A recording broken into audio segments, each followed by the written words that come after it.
Annie Jacobsen is a journalist and is the author of Area 51. Her current book, Operation Paperclip, discusses the end of World War II and the American government's decision to accept high-level German scientists inside its borders, some of which had done monstrous things.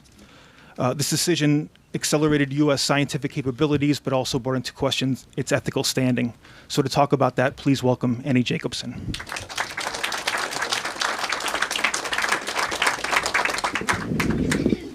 How's the sound?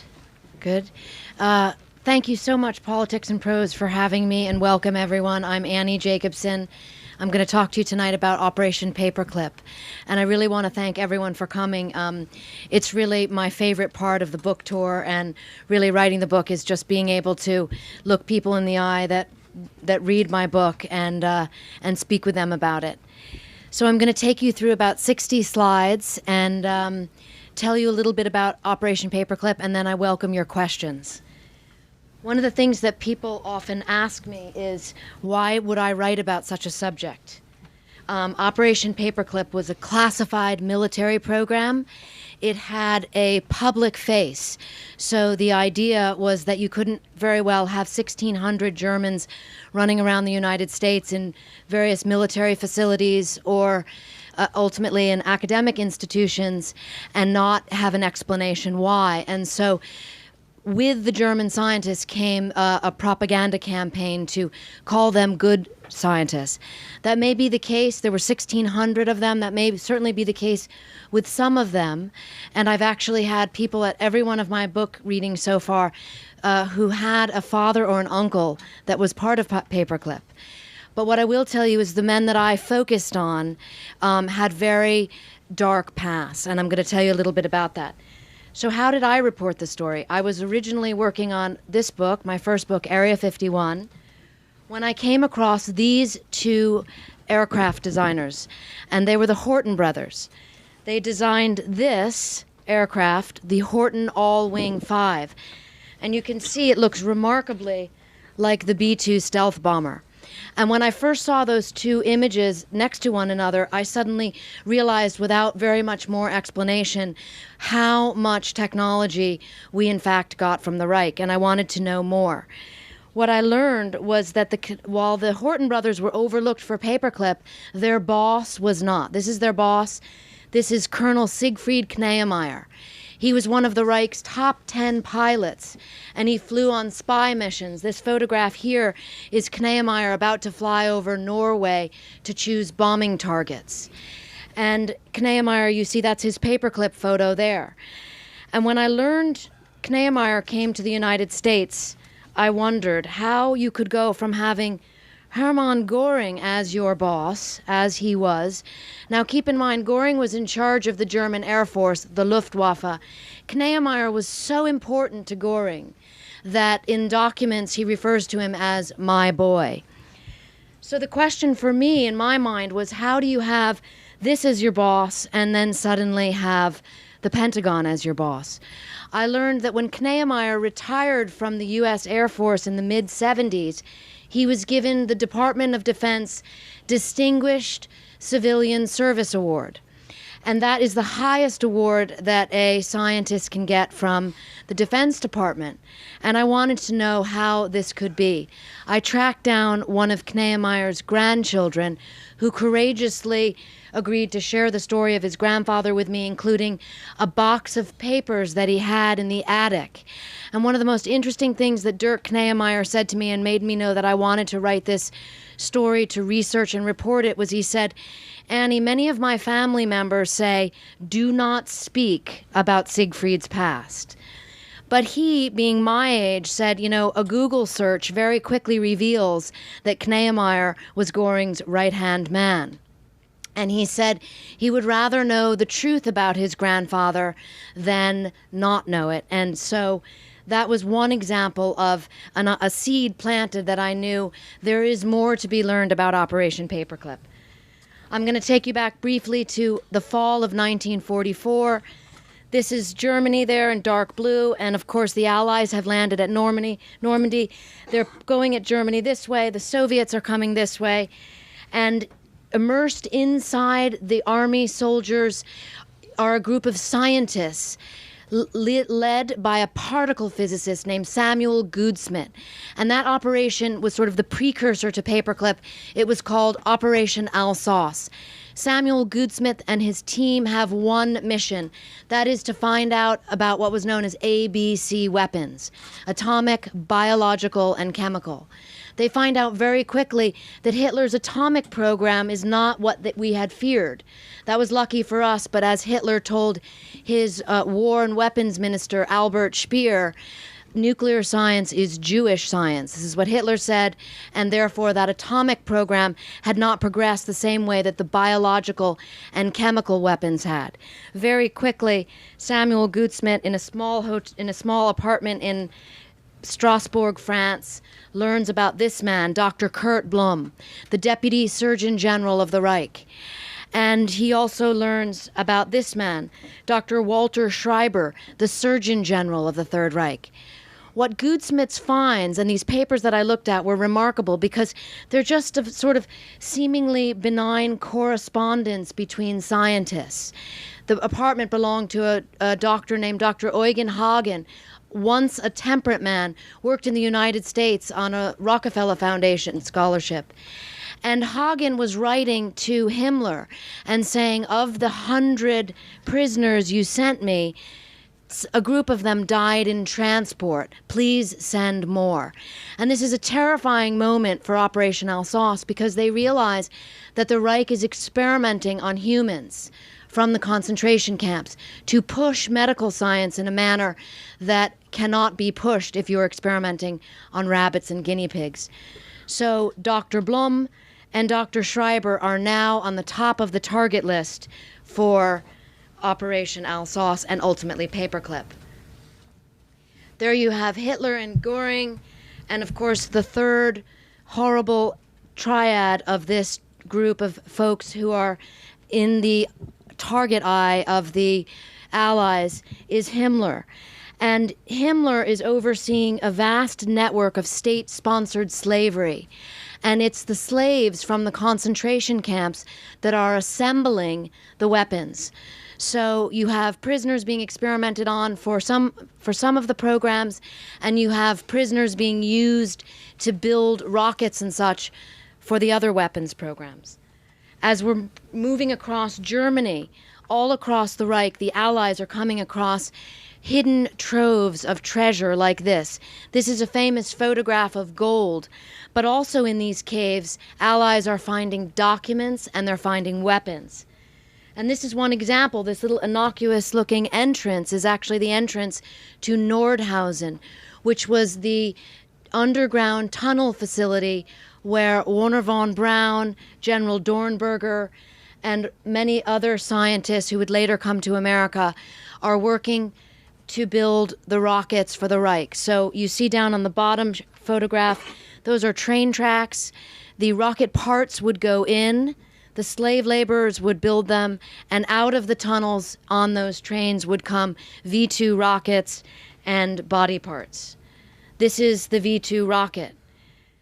So one of our teams was sent in. These men were sent to capture 100 rockets and to ship them back to the United States so that we could fly them here at the White Sands missile range.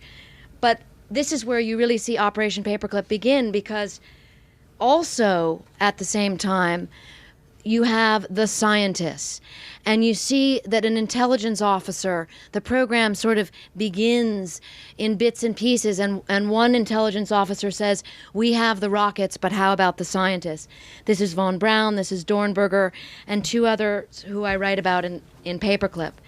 What's left out of the issue is that Dornberger, you can see here, he's with Himmler. They're both wearing leather coats. I find this photograph remarkable. I was not able to get permission to publish it in my book. I'm happy to show it to you here. General Dornberger went on and became a very important part of the Paperclip program. He worked for Bell Aircraft for years. He had one of the highest clearances at the Pentagon.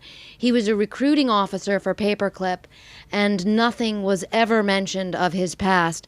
And this photograph was certainly kept hidden for a rather long time. Arthur Rudolph, George Rickey, and Dornberger, those are all their Paperclip photographs. part of what I write about in the book is how the U.S. military was complicit.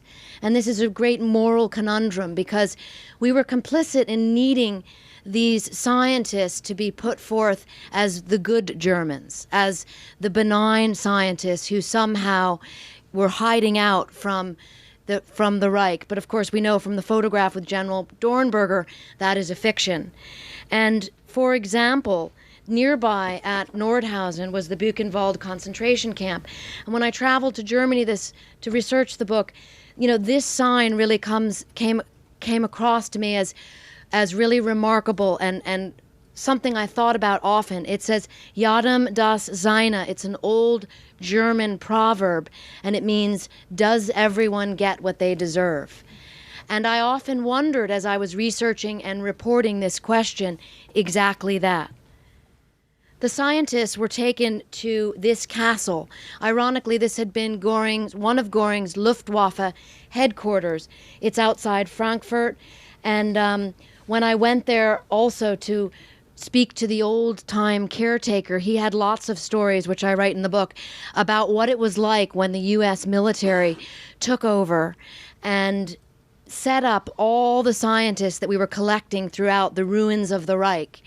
We set them up in this facility, and we began to interview them. These are a number of the scientists who were it was called Dustbin, a little humor by the Allies there. But these are some of the scientists who were kept there. One of the scientists we couldn't find at first was Dr. Ambros. Ambros, I think, is probably the most nefarious character that I write about in the book, and I'm going to tell you briefly why. Ambros was Hitler's favorite chemist, and I don't say that lightly. I found a document in the National Archives that I don't believe had ever been reported before. It shows an award that Ambros was given by Hitler of 1 million Reichsmarks. And the reason that Ambros was given that was because he co-invented sarin gas. The A in sarin stands for Ambros. But he also invented synthetic rubber for the Reich. And this was a very big deal to Hitler. Tanks need treads, aircraft need tires. Hitler knew the Reich was running out of rubber. And so when Ambros invented rubber, the Fuhrer bestowed him with favor in the form of this giant financial reward. Ambros was also put in charge of a slave labor factory, none other than at Auschwitz. And this is an Allied intelligence photo of the Auschwitz-Birkenau complex in June of 1944. It's a little hard to interpret to the naked eye, but because it's from so high up, but you see there's Auschwitz up there, it's labeled, there's Birkenau, and down on the bottom you can just barely see, it says Auschwitz III Buna. Buna is the name for synthetic rubber, and this was where Ambros was manager. And slaves who were spared the gas chamber, some of whom I interview for the book, were sent to Buna to work. Most of them were worked to death. Of all the photographs that I found on my research and reporting, none bothered me to the degree that this one did. It was not the bodies stacked like cordwood that we all have seen and have horrified us, but rather it was this, and it's because of what that sign says. It says Company Sporting Club IG Auschwitz. And those are two of Otto Ambros's colleagues fencing. So after a day in the laboratory, they would go for sport and fence. And as it was explained to me by the academics at the Fritz Bauer Institute who allowed me to publish this photograph, they told me that this sporting event would take place in the afternoons well within the sight of the 3 large chimneys of the death camp's crematoria. That Otto Ambros became part of Paperclip is horrifying. Dr. Bloma, captured by the Allies, begins talking. He's the first high-ranking member of the Third Reich, also close to Hitler. He wore the golden party badge, which means he had favor from the Fuhrer. And he begins cooperating with the Allies and tells them about atrocities, mass sterilization, and gassing of Jews. There's a tug of war going on. One group of scientists is extremely interested in Dr. Blum. He's in charge of Hitler's biological weapons program. He's been working on a bubonic plague weapon. But there's a tug of war going on, because here you have Dr. Leopold Alexander, who has been sent to Germany not to try to find scientists, interrogate them, find out their knowledge, and decide whether or not they should be part of Operation Paperclip, but rather to look for men, specifically science, specifically doctors, who might be tried at the Nuremberg war crimes trials.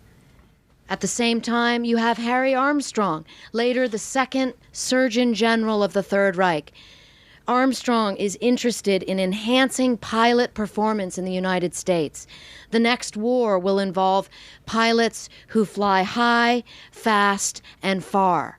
And the Reich, Harry Armstrong knows, is far advanced in pilot physiology at this point than the U.S. Army Air Forces, and he wants those German doctors. He teams up with Dr. Hubertus Strughold, known as the father of space medicine. We'll talk about Strughold a little bit later on. Strughold was the top man in Luftwaffe medicine. When I was doing an interview recently, someone said, well, could people that were this high up not have known? And the best analogy I can give you is, imagine being a hedge fund manager today and trying to say that you're not interested in capitalism. If you were to rise to the top of your field in the Third Reich, you had knowledge of things, and you had a commitment to an ideology that is almost impossible, in my estimation, to say that you didn't know. Nevertheless, Harry Armstrong and Hubertus Strughold create a partnership in Germany, and they hire these men. This photograph, never published before.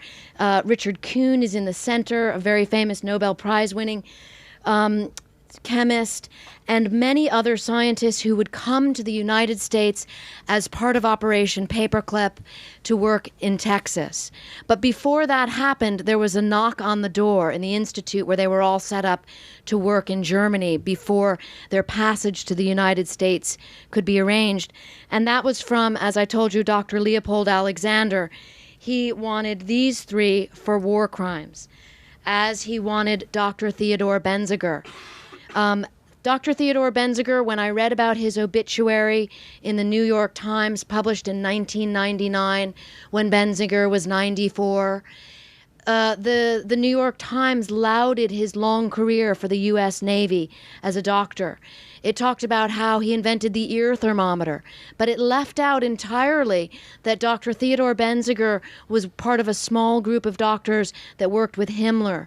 And when Himmler would show films of medical murder experiments at the Reich Air Ministry, he had Dr. Theodore Benziger do the introductions.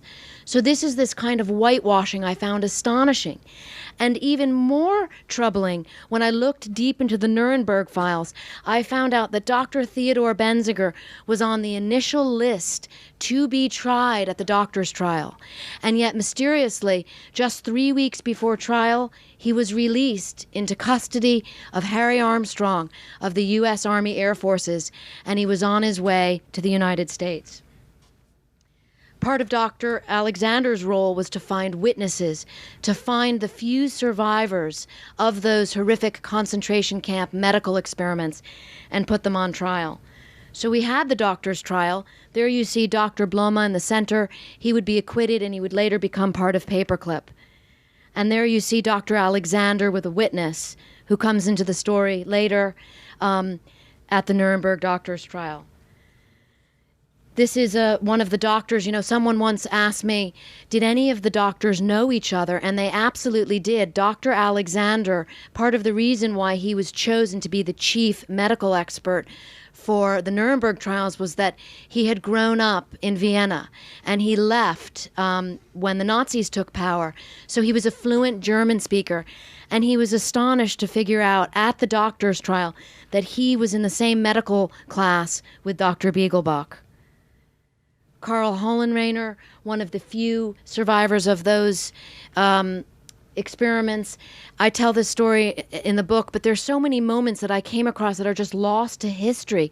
I couldn't believe that I had never heard of them, and they seemed to not have been written about anywhere. Karl Hollenreiner was the subject of the saltwater experiments, and I won't give you the details because they're gruesome. You can read some of them in the book. But Hollenreiner was so outraged at Biegelbach, who had performed those experiments on him.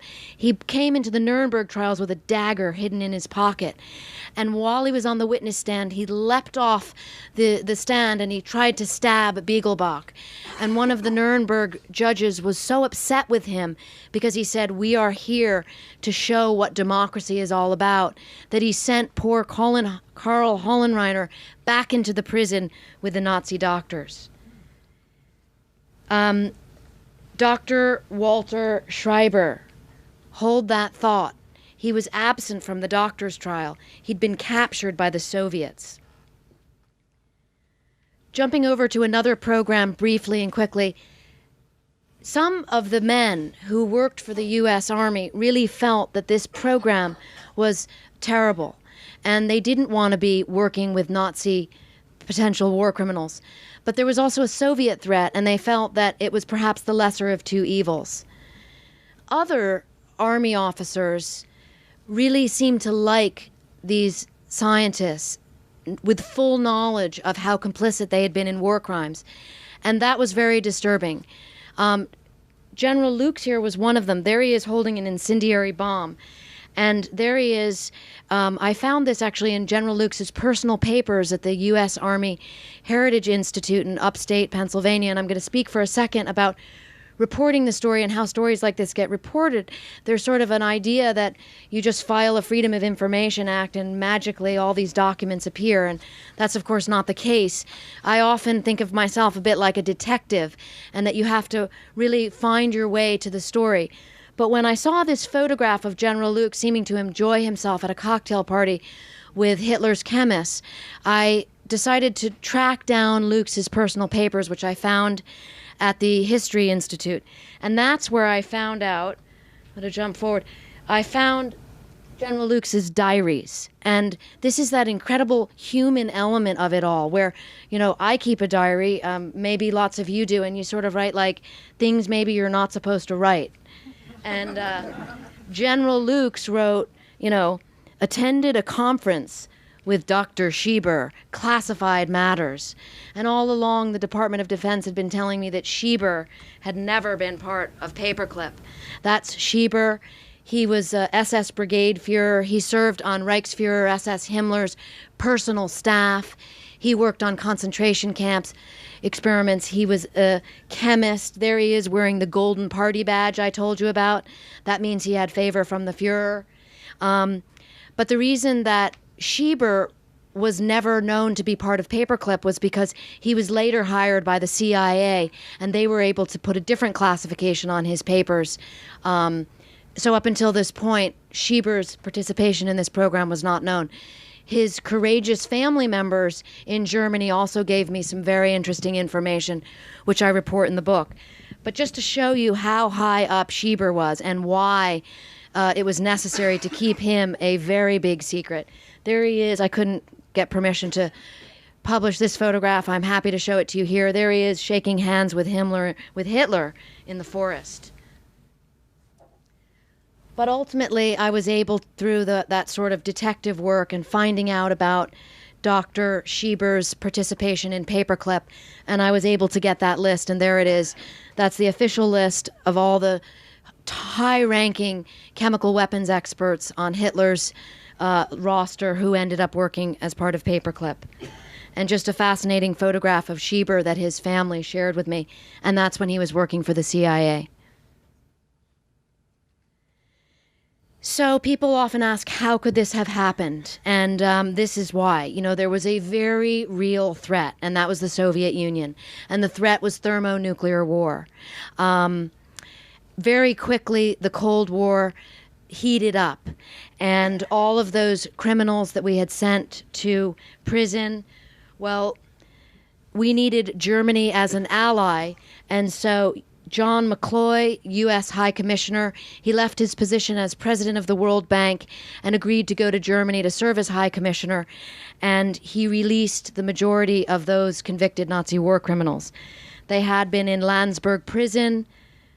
Those are the unmarked graves of the 486 who had been hung, but he released a lot of them, including Ambrose. I found this picture to be incredibly disturbing. That's Ambrose. I told you the A for Ambrose in sarin gas, Hitler's favorite chemist. He was managing the Auschwitz III Buna factory. He was actually tried at Nuremberg. He was convicted of mass murder and slavery. There he is in a Nuremberg photograph laughing with his lawyers. Perhaps he had foresight and knew that he would be given clemency by U.S. High Commissioner John McCloy, released, and he would become later on contract with the U.S. Department of Energy. Some of the doctors were such hot potatoes, that was the actual term that they used, if someone couldn't come to the United States. And so they were sent to this facility outside Frankfurt. It was a black site. I sort of think of it as the original post-war black site. And that is where we worked on enhanced interrogation techniques with Soviet bloc prisoners. Ultimately, this program would become known as the infamous MK Ultra program, but it began here much earlier than thought. And lo and behold, who were the two physicians at Camp King? Dr. Schreiber, released from the Russians. Many thought he was a Soviet mole. And Dr. Kurt Blome. But the reason that Blome got the position was because Schreiber came to the United States. And this was one of the most horrifying moments to research and report, was that Dr. Schreiber, whose specialty was actually lethal phenol injections, it was a quick way to get rid of someone at a concentration camp. He oversaw those experiments.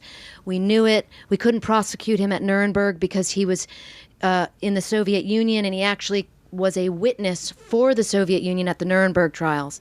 But now he was on the American team, and he was sent to America, to this place, the U.S. Air Force School of Aviation Medicine at Randolph Field. Harry Armstrong, whose photograph I showed you, he had set this place up. This would become the bastion of U.S.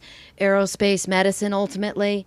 And when Dr. Schreiber, the former Surgeon General of the Third Reich, arrived in the United States, and here's where circumstance plays into the story. I really love when fate and circumstance work in a very interesting way that perhaps justice cannot.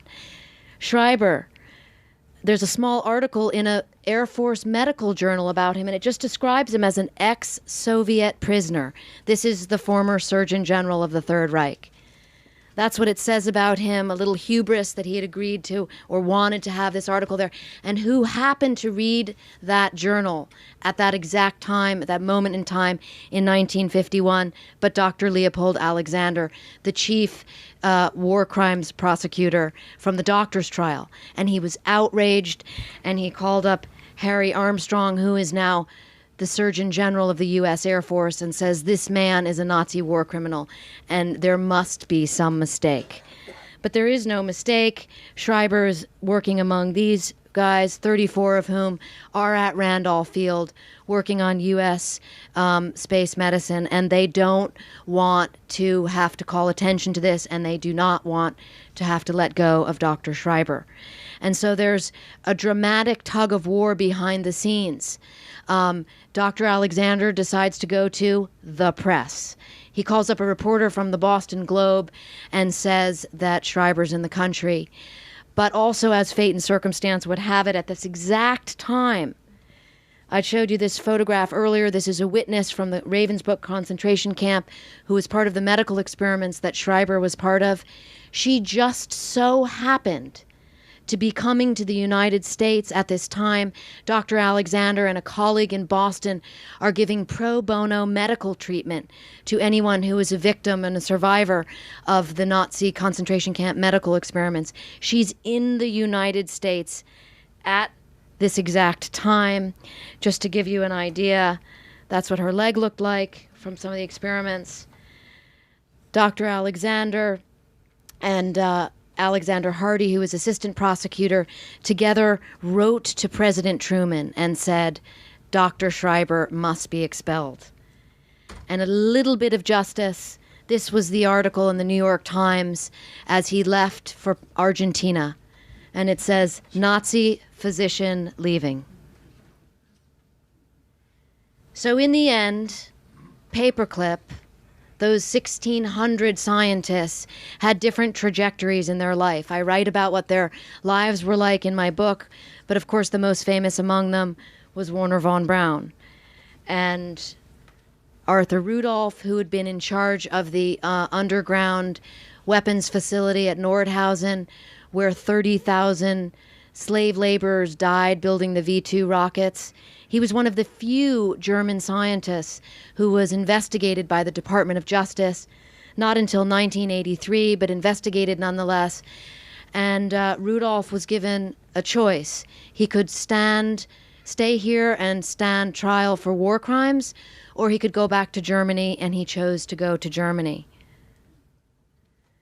Kurt Debus, the first director of the JFK Space Center, toward the end of my research, I was learning about Debus. He wore the SS uniform to work.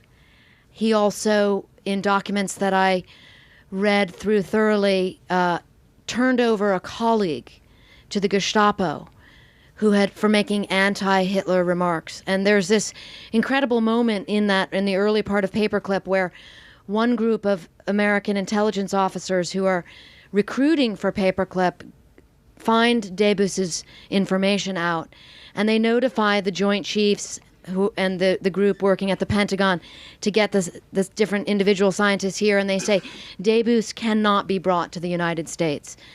He deliberately and viciously turned over a colleague to the Gestapo who went to prison. But the Joint Chiefs say, we need him, and he comes.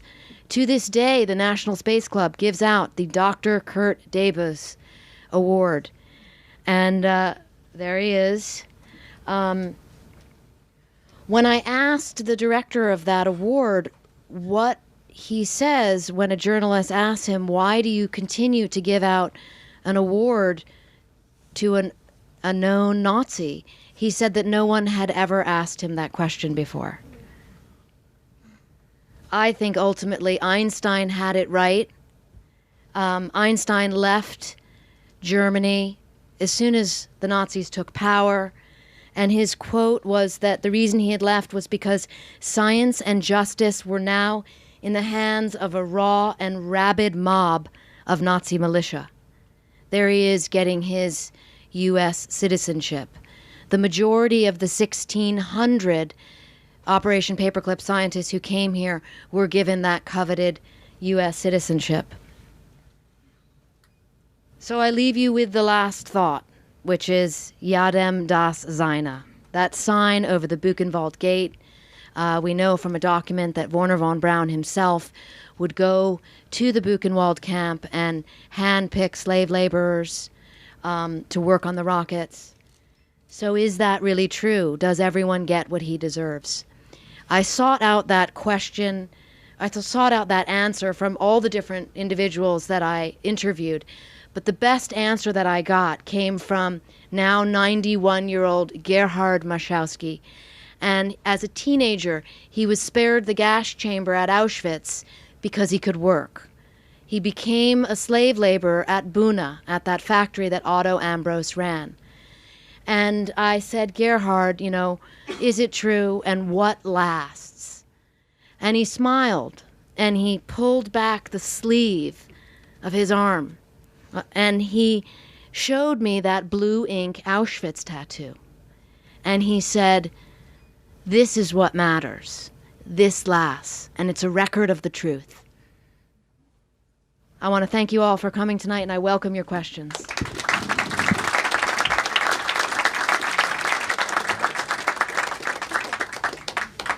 So I'm sure there are many questions. Just make your way to one of the microphones and please ask.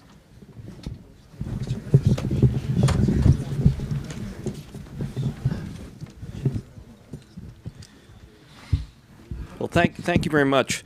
I have two questions. I've also done a lot of this type of research in archives.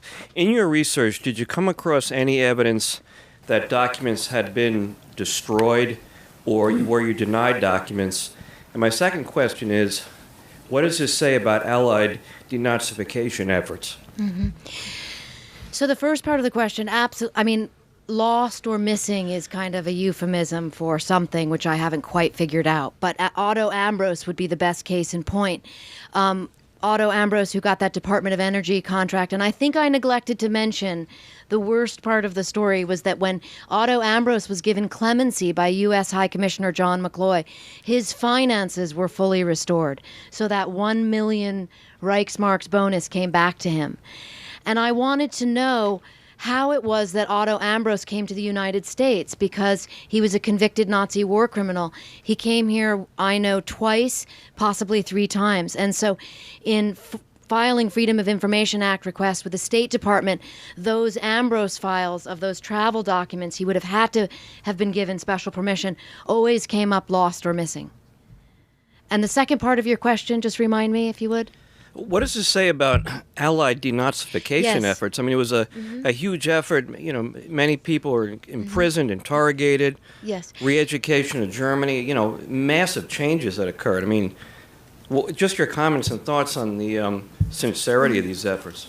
Well, Germany was divided up into 4 parts for the Allies, and of the part that we had, which had 20 million Germans, U.S. occupation authorities originally determined that there were 3.9 million indictable offenders. They whittled down that figure to 970,000. Of that 970,000, ultimately 170,000 were tried in those denazification courts that you're speaking of. 50,000 were given criminal sentences. A lot of times it was work or paying a fine. And of that, just around 1,000 were put in prison. Thank you. Once the United States and Allies decided that there was going to be West Germany, many Nazis became part of the Secret Service, intelligence service in Germany. In fact, there's a general whose name I forgot. He became the chief there. So Galen became the chief immediately after the war. Yes. So don't you think that they were not thinking about the victims of this man at all? Not anymore. They were more interested in acquiring the knowledge from the Germans and also be strong to face the new enemy, which was Russia. Yes, you're absolutely right. And I write about that at length in the book because the Soviet threat was considered extreme much earlier than we think. It was really in the months after the war, the Joint Intelligence Committee that reported information to the Joint Chiefs of Staff gave a document to the Joint Chiefs of Staff and said, we must prepare for total war. That was the quote they used with the Soviets. And they said it will involve A, B, C warfare, atomic, biological, and chemical. So the position was, we must get these scientists or the Soviets will. Thank you for your wonderful talk. Is there a statute of limitation on war crimes, and are any of these people still alive today? As far as I know, all of the Operation Paperclip scientists have died. The statute of limitations, that was a question that came up when Dr. Schreiber, when we were trying to get rid of him after this enormous press situation happened when the war crimes victim, testified to the FBI that this was the Schreiber from Ravensbrück concentration camp. A Time magazine journalist asked the head of the Air Force that exact question, and he said, we're not going to start the Nuremberg trials over. So that sort of answers your question, and that was in 1951. Were the Mossad at all trying to get to these people? Does anybody know that? Having known that they took people out of Argentina, could they have not found them on the streets in the United States? Why was that so difficult? I don't really deal with the Mossad in my book, but I mean, there were programs going on all over the Middle East as well. Okay. Yes. Yes. Yeah, you mentioned the Soviets were interested in these scientists as well. So there was some kind of competition. So how successful may not be the right word, but how did the efforts compare to the Soviets? That's a very important question. I mean, particularly with the rocket scientists, because we knew the most about that prior to the end of the war. And there was a real time crunch getting those German scientists out of Nordhausen because that area was going to be in Soviet control. We got 114 of them. The Russians got 200, 500, 900, depends on which source of information you use. But here's the rub with that. The Soviets loathed the Germans and vice versa because of the war for the most part. And so the Soviets treated their German scientists as second-class citizens, whereas our German scientists, the rocket scientists in particular, were put up on a pedestal and, given leadership positions in the program. The German scientists were considered second-class citizens as far as the Russians were concerned. So much so that they squeezed them of information and then sent them back to Germany. At which point, the CIA created a program called Operation Dragon Return. And they sent CIA officers into Germany to gather up information and testimony from every German scientist who had been in the Soviet Union to find out what they knew about the Soviet missile program, which was almost nothing because they were kept from the information. So the end story of that is the Soviet program went very well without the help of the Nazi scientists, which you must ask the question then, did we really need them? Thank you. I'm curious about your access and researching. You mentioned a few instances in just your talk about some not being allowed publishing and FIFA access denied. And sort of if you could talk about the challenges of that and some more at length. Yeah, I mean, there's always a challenge, but as a journalist, or at least the way that I work is I just find my story however I can. And ultimately, if you keep searching and keep knocking on doors, you find what you're looking for. I mean, one example, I was really fascinated with Dr. Blum and Dr. Schreiber just because they were such high-ranking members of the Reich. Dr. Blum's son spoke to me, invited me into his home. He had never spoken with a journalist before. He's in his 70s. He shared lots of information with me very courageously. We all have father issues. That's a real father issue. On the other hand, Dr. Ambrose, and mindful of this money being restored to Ambrose, I found out that Ambrose had a villa in Switzerland. And I really wanted to know about that money, so I tracked down Ambrose's son. But he refused to speak to me. We had sort of a correspondence a little bit. And when I asked him, could you tell me a little bit about how you present this information to your family, to your grandchildren, for example, who happen to live not far from where I live in Los Angeles, he ceased conversation with me and he said that is a private matter.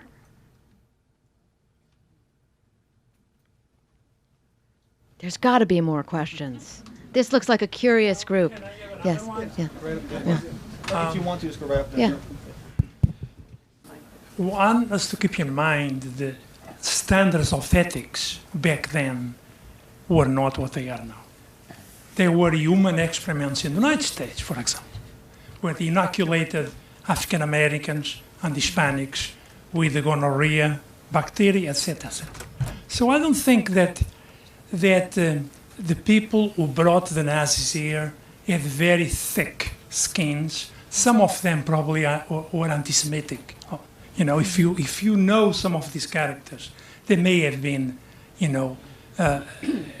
they don't quite meet our standards of today. That, I think, is the great moral conundrum of Paperclip, and it's why the book is so long, because I profile these 21 scientists, and I try to tell you as much about each of them that I could learn, starting with what they were doing during the war, and let you come to your own conclusion about the morality of it all. Yes? Two simple questions. One is, where did Operation Paperclip come from, and that name? Those two groups I was telling you about, those in Germany who were interrogating, or rather interviewing, the German scientists and preparing them for passage to the United States. Some of them were very much against the program. And so as a means to kind of make sure that the files got to the right people, the pro-paperclip officers, intelligence officers, would fasten a paperclip. It was not called paperclip then, it was called overcast. And they would fasten a paperclip onto the top of the file to kind of give an indication this file should go to the right person. And that is how paperclip got its name. And certainly the German scientists worked with side by side with American scientists, some of whom probably fought in the war. What was their reaction to working with former Nazi? Yes, I mean, that's an interesting question. Some of them were Jewish. I interviewed a lot of these scientists for my earlier book, Area 51. And the idea was that these were the good German scientists. And, on average, on balance, there would be no reason why you would not believe your government when they were that you worked for, when they told you that. So the Joint Chiefs knew about the truth behind the real information, but very few people outside of that inner circle really knew. Thank you. Actually, that's a really good segue into my question. Your last book was actually criticized a little bit for having some fact-checking issues, and I was curious, what kind of efforts you made to maybe do a bit better for this, for your latest book. Mm-hmm. Well, I don't know specifically what you're referring to about the fact-checking, but what I did for this book, as I do for all of my research, is source things in the back of the book. The book is almost 600 pages, and I think the last 110 or so are footnotes, and I did that in Area 51 as well, so that other researchers can look at those notes and then, of course, use that as a means to do their own research. Well, sure, but I've read your last book, and despite the large number of footnotes, I mean, there's still things where you say, Curtis LeMay was the one responsible for the decision not to bomb on the Bay of Pigs. And I'm just curious if you've made an extra effort on this one over your last book. I think the standard is always the same, that as a journalist you do your best to work hard to make sure that the facts are specific and tie those to footnotes. Hi, I'm wondering if you could envision an alternative history for a moment and answer one of the questions that you posed, which was, did we really need these scientists? So can you imagine what would have happened if these guys had been prosecuted and never came to the United States to build this thing? And in other words, does the end justify the means? For that question, I like to interview current members of the U.S. military, because they're always the ones that remind me in an important way that as a journalist, I'm never the one in the position of making national security decisions. And so it's almost impossible to imagine that situation, because the people who were in charge of Paperclip, the Joint Chiefs and their staff, were in that critical position of believing the intelligence that they were getting, that the Soviet Union was preparing for total war, and that we too needed to prepare for that. So one would never want to stand on a pedestal and wag the finger back at history. That's something I'm always reminded, and I do try to. Do we need hundreds of these scientists? Would 5 have done? Thank you. Yeah. Yes.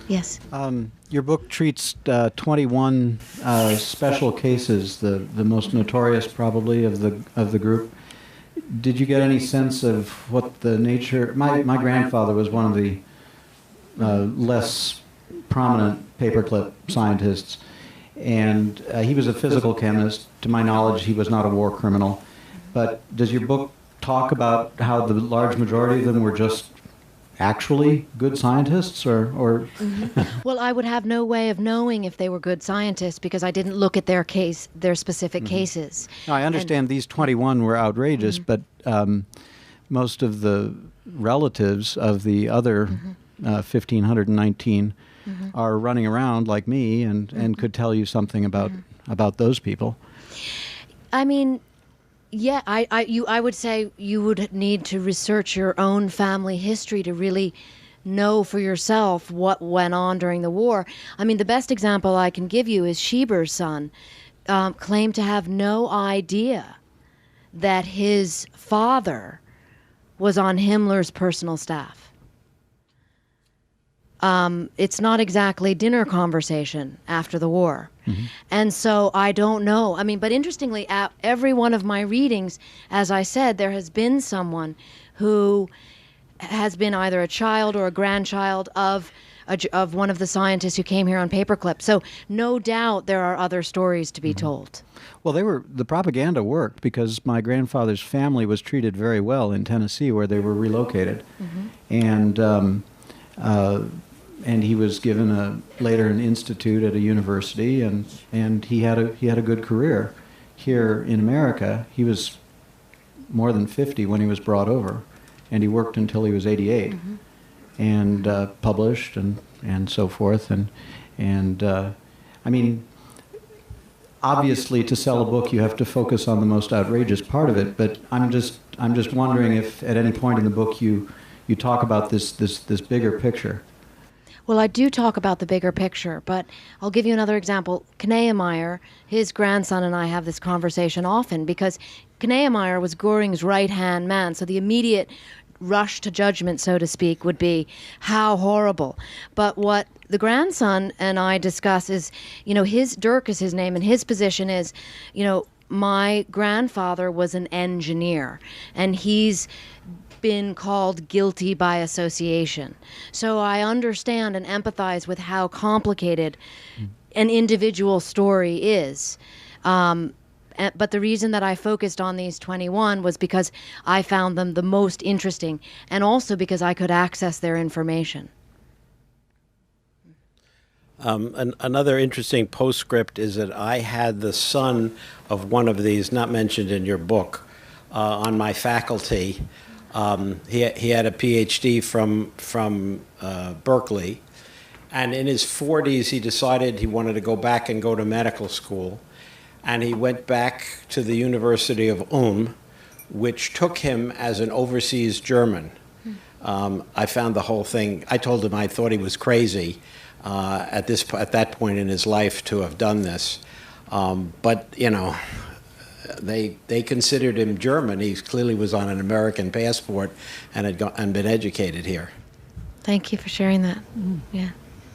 Anyone else? Yeah. Yeah, I just wanted to share an observation also. You were giving the figures about denazification and what it came down to, and I certainly see the moral concerns involved. On the other hand, I've worked in Iraq, and in Iraq, with much less justification, I think, in many ways, as you probably know, they dismissed all of the civil servants who'd been Ba'ath Party members, even though that was basically a requirement, and it hugely it was a great blow to the government. And they dismissed all of the army, and dismissing everyone with guns is even more questionable. So I don't know, I guess. Well, has our moral judgment gotten better, or is the answer somewhere in between? I think you're bringing up a great point, which is that always in war there are these issues. And we saw it then, and we see it now. And interestingly, all of those, one of the first things that the one group of U.S. Army intelligence officers did in Iraq was capture all of Saddam's documents because, and you probably know this, and they're now at the Hoover Institute, and Iraq says, well, we want our documents back, but we're not going to give them back because out of the fear that what is in those documents shows who snitched on who and who was hung. And there again is the same moral conundrum. Who owns those documents? Who gets to be in charge of their own past? I think we'll have time for 2 more questions. So 2 more questions. Yes. Yes. Yeah. Do you have any idea why the Germans, the nuclear scientists, could not get the atom bomb? I mean, a lot has been written about it, and I would encourage you to read those books. But what little I touched upon, because of course Alsace learned quickly that program was not advanced, and I think in summation that the idea that Hitler thought it was Jewish science really kept that program from blossoming the way that their chemical weapons program. I mean, they had enormous caches of chemical weapons that we came upon. You know, bombs that were supposed to be dropped by the Luftwaffe loaded with sarin gas, bunkers full of them, hundreds of tons of this. Why these chemical weapons were not used remains a great mystery. But that atomic bomb issue is really, many people have written about that, and it's sort of the great mysterious good fortune that program did not advance. Thank you. Mm-hmm. Yes. And the last I wonder question? if you could elaborate on what still mystifies me is the most mystifying thing you've said, and that these German scientists working side by side with highly educated people who grew up in World War II, when we were brought up to believe that there was no such a thing as a good German. And yet they didn't suspect that these people who were also educated and also knew a great deal of science and also presumably worked in science in Germany, was not one person suspicious enough to say these cannot be good Germans who just lived in a cave during World War II? Yes, and I think that is where the U.S. Army in particular became complicit in that idea, because they really helped promote that fiction. And I think that if there's one thing I really sought out to do, and I hope I did do with this book, is help reconcile the past in terms of the fiction versus the facts. Thank you. Are we done? Yes. Thank you.